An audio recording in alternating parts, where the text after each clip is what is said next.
हमारे साथ हैं यूपी बीजेपी के प्रदेश अध्यक्ष लक्ष्मीकांत वाजपेयी जी, भारतीय जनता पार्टी के वरिष्ठ और करबट नेता।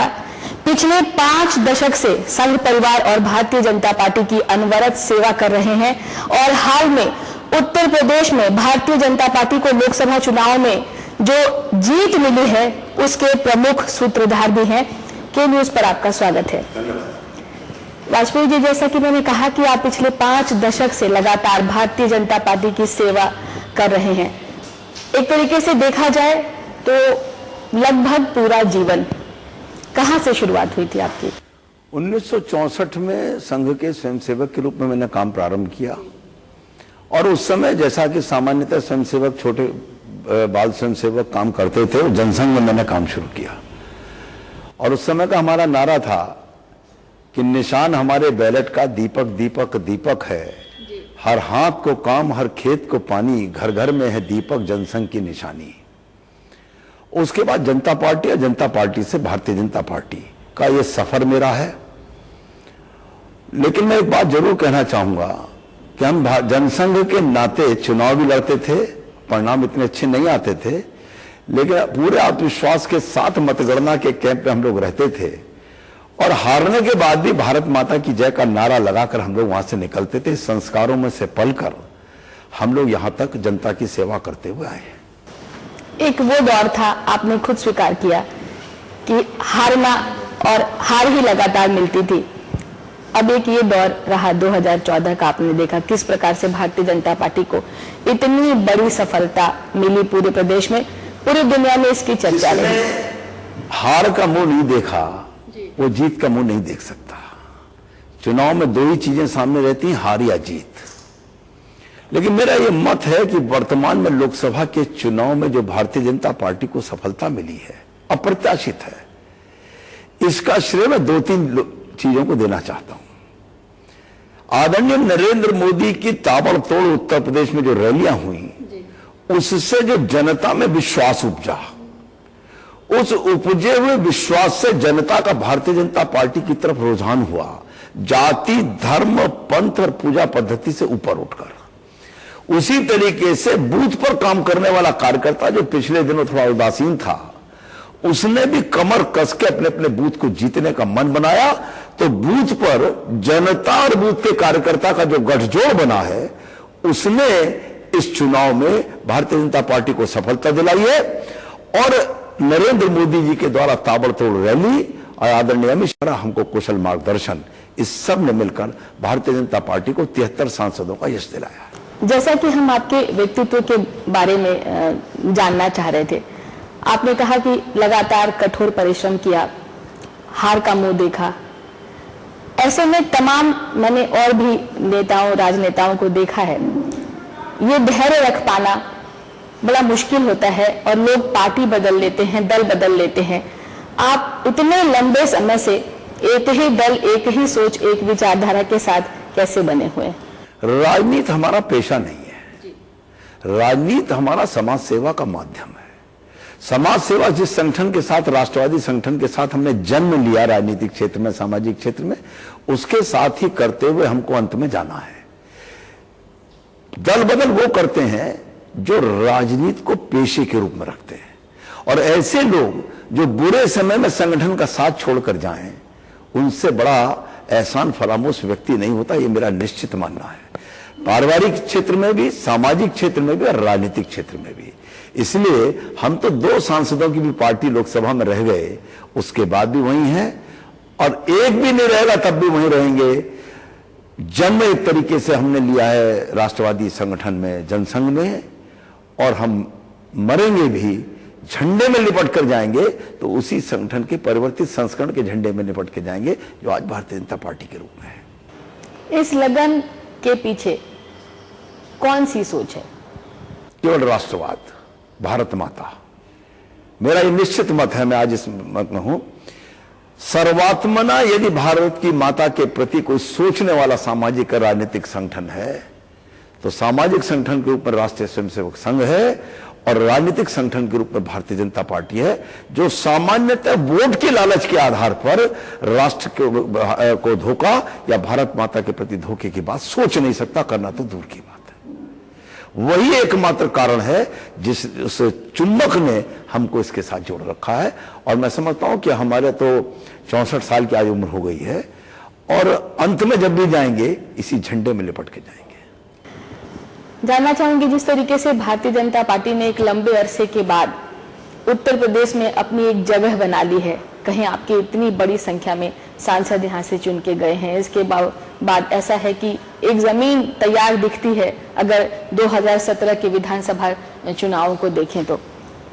लेकिन वो जो ग्राफ है मोदी जी के समय, वोट के समय जो दिखाई पड़ा, आपके वोटर्स में जो उत्साह दिखाई पड़ा, ये जो पॉपुलैरिटी का और बाकी चीजों का जो बढ़ता हुआ ग्राफ है, इसको मेंटेन रखना एक बहुत बड़ी चुनौती है 2017 तक। निश्चित तौर पर जिस डाल पर फल लगता है वो डाल झुककर, यानी हमको 73 सीट मिली तो विनम्रता हमारा सबसे पहला आभूषण होना चाहिए। जनसेवा के प्रति और अधिक समर्पण हमारा काम का तरीका होना चाहिए।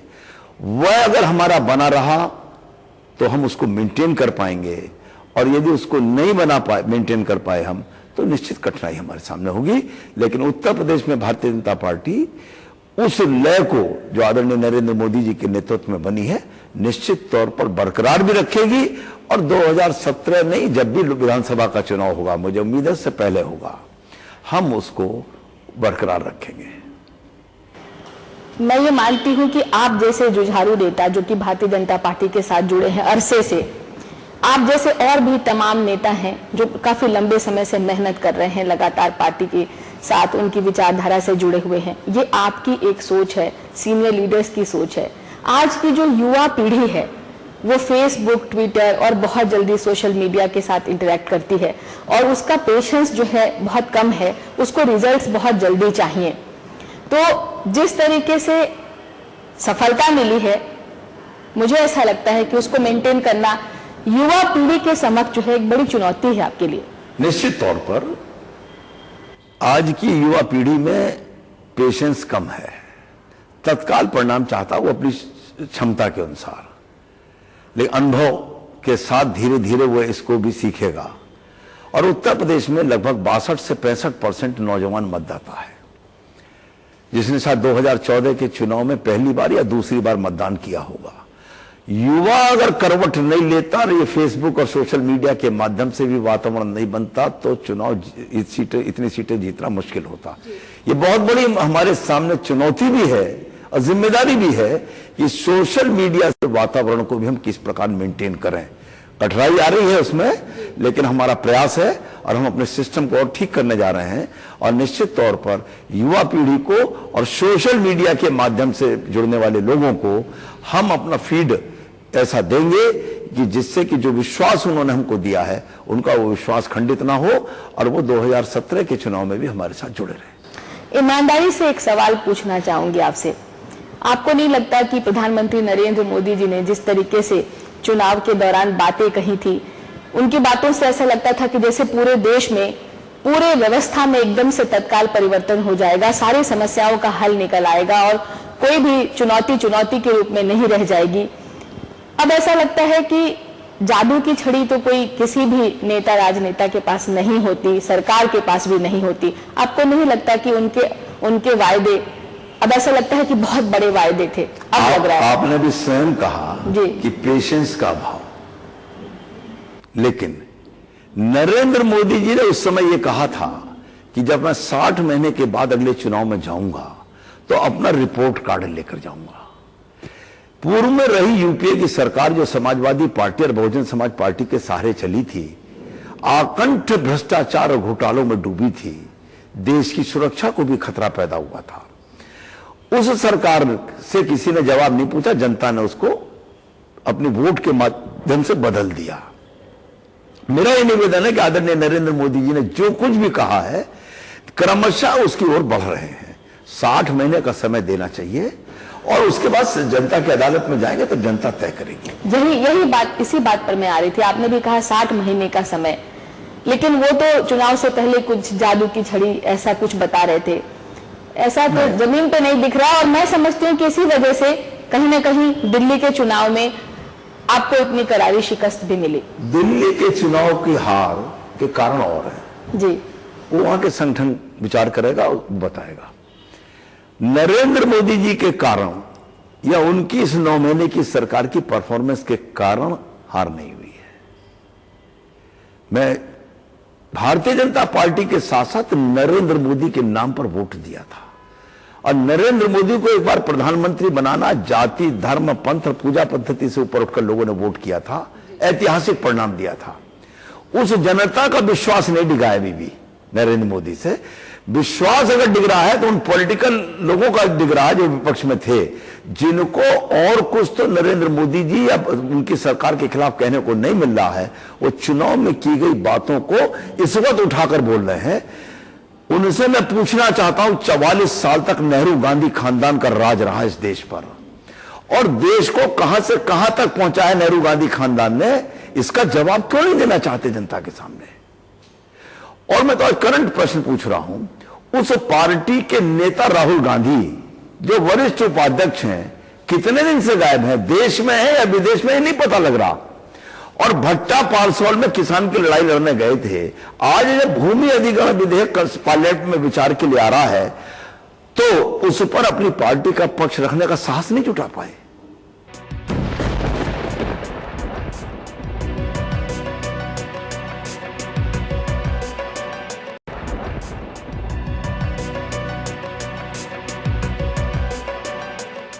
मैंने आपसे पूछा था कि दिल्ली बीजेपी की हार के पीछे आपको क्या वजह लगती है। आपने कहा कि दिल्ली बीजेपी इसकी समीक्षा करेगी। मैं ये समझती हूँ कि पिछले कुछ दिनों में, पिछले कुछ महीनों में भारतीय जनता पार्टी ने कई ऐसे नेताओं को सामने देखा, जो नेता तो बेशक पुराने रहे थे भारतीय जनता पार्टी के, लेकिन उनके बयान जो है कुछ आउट ऑफ कंटेक्स्ट दिखाई पड़े, कुछ ऐसे दिखे जिससे लगा कि वो एक खास तबके का दिल दुखाना चाहते हैं, भड़काना चाहते हैं, और साफ तौर पर कहीं तो वो उग्र हिंदूवादी नेता के रूप में अपने बयानात उन्होंने दिए, और इसका आपकी पार्टी को खामियाजा उठाना पड़ा। भारतीय लोकसभा का जो चुनाव हुआ है, वो चुनाव राष्ट्रवाद, सुशासन और विकास पर लड़ा गया है, ना जातिवाद पर, ना धर्मवाद पर, ना पंथवाद पर। जिन लोगों ने भी लोकसभा का चुनाव जीतने के बाद इस लाइन से डेविएशन किया या इस लाइन से हटकर बोला है, निश्चित तौर पर उन लोगों ने उचित नहीं किया है। आप मानते हैं? यस, बिल्कुल मानता हूं। इस वक्त जनता सुनना चाहती है केवल विकास। इतने लंबे अरसे के बाद एक नेता आया था जिसने विकास की बात कही थी, जिसने विकास के लिए जनता के सामने एक ताना बाना प्रस्तुत किया था। विकास के लिए इस बजट में जिस प्रकार का धन जुटाकर बात कही है, जिस प्रकार से उस गरीब वर्ग के लोगों के लिए करोड़ों में मकान बनाने की बात कही है, तो बीमा योजना दी है, जनधन योजना में 1 लाख के बीमे को 2 लाख किया है। उस समाज का वो वर्ग जो दरिद्र नारायण और अंतिम व्यक्ति कहलाता है पंडित दीनदयाल उपाध्याय जी की परिभाषा के अंतर्गत, उसके लिए काम करने की बात की है। ऐसे समय में राष्ट्रवाद, सुशासन और विकास के अतिरिक्त जो व्यक्ति बात करता है, निश्चित तौर पर जनता उसको सुनना नहीं चाहती और जनता उसका परिणाम देती है। ये आप महसूस कर रहे हैं? नहीं। जब दिल्ली विधानसभा के चुनाव के नतीजे आपके सामने हैं, आप कब महसूस कर रहे हैं? दिल्ली विधानसभा का चुनाव तो बाद में हुआ है। जब जब इन लोगों ने बोला, भारतीय जनता पार्टी उत्तर प्रदेश के अध्यक्ष के नाते मैंने कहा है कि ये उचित नहीं बोला। आपकी बात बहुत ठीक तरीके से नहीं सुनी गई, या आपने जोरदार तरीके से शायद नहीं रखी। एक और साध्वी बड़ी चर्चा में रहती हैं आजकल, साध्वी प्राची। उनका भारतीय जनता पार्टी से क्या कनेक्शन है? एक बार उन्होंने पुरकाजी से चुनाव लड़ा 2012 के चुनाव में। उससे पहले और उसके बाद ना भारतीय जनता पार्टी से संबंध था, ना है। संघ परिवार से है? आप तो संघ परिवार से भी हैं। संघ परिवार का बेसिक हूं, लेकिन आज जिस दायित्व के साथ काम कर रहा हूं उसके लिए काम कर रहा हूं। जानकारी तो आपको होगी कि साध्वी प्राची कौन है, वो जो बयान दे रही है जिससे उत्तर प्रदेश का माहौल बिगड़ रहा है। 2012 में उत्तर प्रदेश विधानसभा का चुनाव लड़ी, तभी मैं प्रदेश का उपाध्यक्ष था जी। जानकारी मुझे है, लेकिन चुनाव लड़ने के बाद और हारने के बाद उनका भारतीय जनता पार्टी के दैनंदिन क्रियाकलाप से या सदस्यता से कोई ताल्लुक नहीं है। वो प्राथमिक सदस्य हैं भारतीय जनता पार्टी की? नहीं है। तो यानी वो जो बयान दे रही है उनका इंडिविजुअल व्यक्तिगत। भारतीय जनता पार्टी उनके बयानों से एज राजनीतिक दल इत्तेफाक नहीं रखती है। और संघ परिवार? विश्व हिंदू परिषद, आरएसएस, उसके बारे में मुझे कहने का अधिकार नहीं। मैं उन्हीं नेताओं के साथ वो बराबर देखी जाती हैं। मेरा निवेदन है कि मैं भारतीय जनता पार्टी की तरफ से अधिकृत हूं बोलने के लिए, संघ परिवार की तरफ से अधिकृत नहीं। उत्तर प्रदेश सरकार से और किन किन बातों से नाखुश हैं आप? उत्तर प्रदेश सरकार से हम बिजली के मामले में नाखुश हैं, हम कानून व्यवस्था के मामले में नाखुश हैं, गन्ना किसान का भुगतान नहीं हुआ उस पर हम नाखुश हैं। 7,000 करोड़ से ऊपर गन्ना किसान का बकाया है और हाईकोर्ट के 5 ऑर्डर हो चुके और 5 ऑर्डर के बाद भी गन्ना किसान का भुगतान नहीं हो रहा। तो हमने ये अगर मांग की कि मालिक को उठा के बंद कर दो, मालिकिन पेमेंट करा देगी 24 घंटे में, मैनेजर को बंद करते हो, मालिक जमानत करा लेता और फिर खड़ा रहता है। क्यों नहीं मालिक को बंद करते? माननीय कल्याण सिंह उत्तर प्रदेश के मुख्यमंत्री थे, सहारनपुर में मिल मालिक को बंद कर दिया था, सुबह 11 बजे तक पेमेंट किसान का गन्ना भुगतान का हो गया था। अगर ये सरकार ईमानदार है तो क्यों नहीं गन्ना किसान का भुगतान करती? इसलिए अगर हम उसमें बहिर्गमन करते हैं तो हम लोकतांत्रिक व्यवस्था का पालन करते हैं और जनमत को उस विषय पर जागरण करते हैं, जागृत करते हैं। सरकार से भी सवाल पूछते हैं हम। मुख्यमंत्री ने कई चिट्ठियां प्रधानमंत्री कार्यालय को लिखी, प्रदेश के विकास के लिए इन चीजों की जरूरत है, इन चीजों में सहयोग चाहिए, वो भी तो बराबर लिख रहे हैं।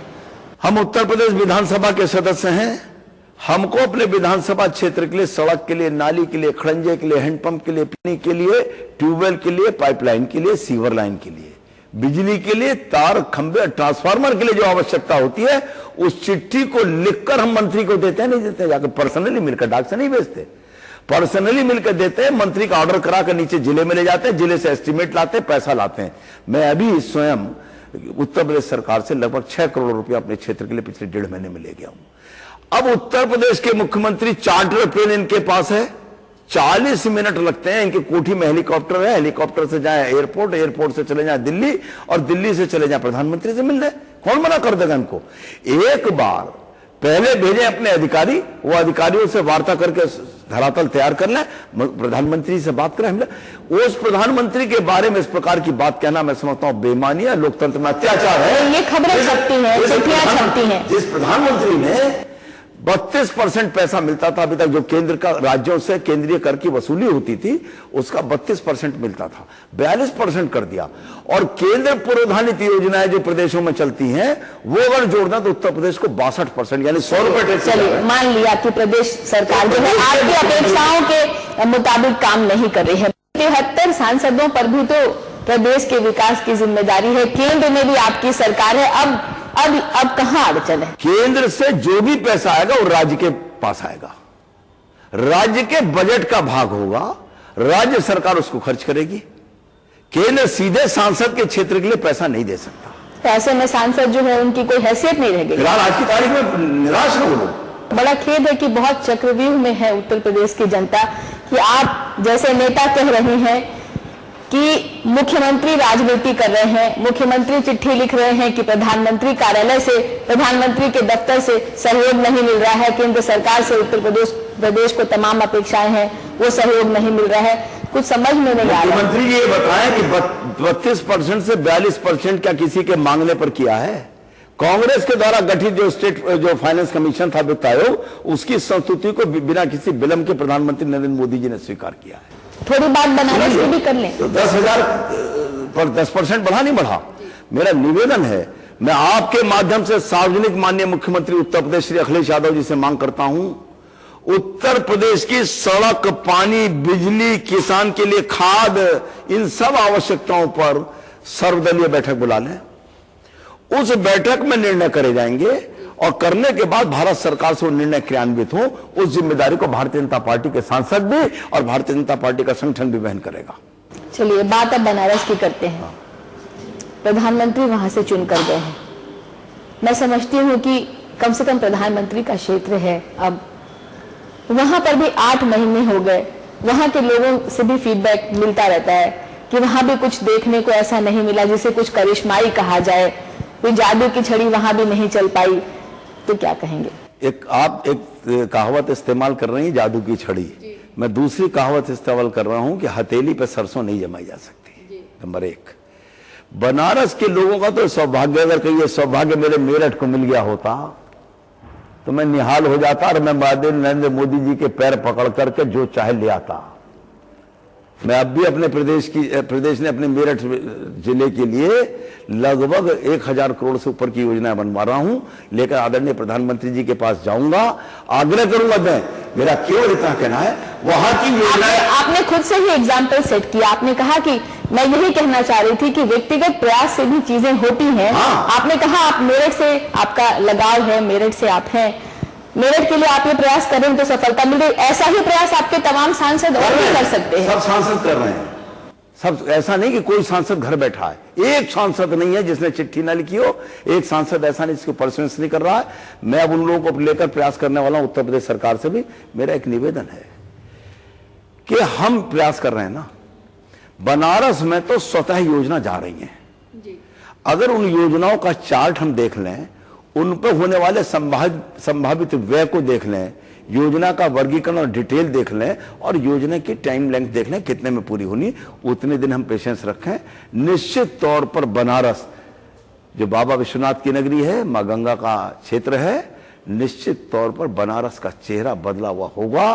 आज तक किसी प्रधानमंत्री का क्षेत्र का परिवर्तन नहीं दिखा होगा जितना परिवर्तन वाराणसी में दिखने वाला है। मैं कहना चाहता हूं, रायबरेली आप चली जाइए, रायबरेली ने इंदिरा गांधी दी, रायबरेली ने राजीव गांधी दिए, रायबरेली ने संजय गांधी दिया, धूल उड़ती रायबरेली शहर में, जिले में।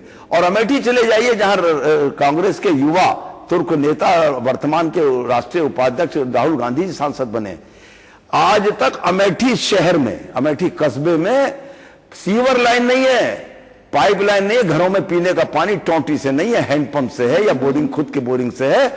उस वीवीआईपी क्षेत्र का जब यह हाल हो, मेरे प्रधानमंत्री नरेंद्र मोदी के वीवीआईपी क्षेत्र का यह हाल नहीं होगा, यह भरोसा आप रख लीजिए। धारा 370 और उससे जो आरएसएस का, भारतीय जनता पार्टी का भी ऑफिशियली भी जो लगाव जुड़ाव रहा है, उसको एकदम से दरकिनार करके जम्मू कश्मीर में एक ऐसे पॉलिटिकल पार्टी के साथ आपने सरकार बनाई जिससे कि साफ लगता है कि आपकी कथनी और करनी में बहुत बड़ा भेद है। आप कहते कुछ हैं लेकिन राजनीति में उतने ही अपॉर्चुनिस्ट हैं जिस तरीके से और भी दल देखने को मिले। मैं आपके शब्द से इत्तेफाक नहीं रखूंगा जो आपने अपॉर्चुनिस्ट शब्द इस्तेमाल किया है। मैं एक विषय रखूंगा, ये कौन सा तरीका कि या तो खाएंगे घी से, नहीं जाएंगे जी से। कश्मीर में कभी हमारी सरकार बनेगी इसका सपना हम देख ही तो रहे थे, साकार नहीं होता दिख रहा था। आज अगर हम कश्मीर में सरकार में गए हैं तो 9 दिन चले 2.5 कोस के बजाय कुछ कदम हम आगे बढ़े हैं, और आगे बढ़े हैं। धारा 370 कोई भारतीय जनता पार्टी ने छोड़ा नहीं है, हमारा अंग है, लेकिन जब हम उस योग्य होंगे कश्मीर में तब उसको करेंगे। लेकिन अभी तो आज उससे भी बड़ा सवाल है कश्मीर को सीमावर्ती क्षेत्र की सुरक्षा। कहीं राष्ट्रवादी संगठन के नाते एक क्षेत्रीय दल के साथ सहयोग करके हमारी सहभागिता बनी, हमारा दखल बढ़ा है भारत माता की और भारत की सीमाओं की कश्मीर की तरफ सुरक्षा के प्रति हमारा हस्तक्षेप बढ़ा है। इसलिए मैं इसे अपॉर्चुनिस्ट नहीं मानता। आतंकवाद, राष्ट्रवाद, ये भारतीय जनता पार्टी के नेताओं के मुंह से अक्सर सुनने को मिलता है। इतने पुरजोर तरीके से, जिस तरीके से दूसरे दल के नेता इस मुद्दे पर खुलकर अपनी बात नहीं करते। अब जिस तरीके से मसरत आलम की रिहाई हुई है, एक सवाल, एक दाग भारतीय जनता पार्टी पर फिर से लग गया है। निश्चित तौर पर भारतीय जनता पार्टी को अच्छा नहीं लगा ना, भारतीय जनता पार्टी के लिए अच्छा हुआ है। और हमारे राष्ट्रीय अध्यक्ष अमित शाह जी ने 2 टूक जवाब उनको दिया है। कम से कम उनकी जो लेकिन लंबी फेरिस्त थी वो फिलहाल रुक गई है, और मैं समझता हूं कि मेरा राष्ट्रीय नेतृत्व और आदरणीय प्रधानमंत्री जी राष्ट्र की कीमत पर कोई समझौता नहीं करेंगे। सरकार से बाहर हो भी आना पड़ेगा तो बाहर आ जाएंगे। जनता उत्तर प्रदेश की आपसे एक आश्वासन चाहती है कि सांप्रदायिकता के मुद्दे पर मैं जानना चाहूंगी और वो भी जानना चाहेंगे कि आपका क्या रुख रहने वाला है। भारतीय जनता पार्टी ने वर्तमान का जो विगत लोकसभा का चुनाव हुआ है उसमें 3 ही मुद्दों पर चुनाव लड़ा है, राष्ट्रवाद, सुशासन और विकास। इसमें कहीं न कहीं एक अंडर करंट में छुपकर एक बात कही जाती है पूरे संघ परिवार और भारतीय जनता पार्टी परिवार में कि हिंदुत्व के मुद्दे को छोड़ना नहीं है, उसे लेकर चलना है, थोड़ा उग्र हिंदुत्व भी हो जाए, कोई ऐसा कुछ कह दे, कोई बड़ा नेता कर दे, तो उस पर जो है शांति बनाए रखिए और उनके साथ जो है मौन सहमति में रहिए। मुझे तो कोई ऐसा निर्देश आज तक प्राप्त नहीं हुआ है। मौन सहमति, मुझे केवल एक निर्देश प्राप्त हुआ है कि गुड गवर्नेंस और विकास के अलावा कोई बात अपने मुंह से नहीं करनी है। कार्यकर्ताओं को भी आग्रह करो कि इसी लाइन पर रहें। ये अमित शाह जी भी कहते हैं आपसे? निश्चित जी।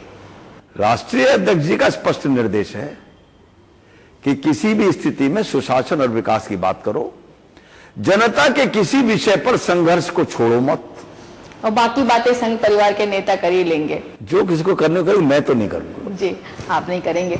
बहुत शुक्रिया इन तमाम जानकारियों के लिए और हमसे इतने विस्तार में बातचीत करने के लिए। धन्यवाद आपका भी बहुत बहुत धन्यवाद।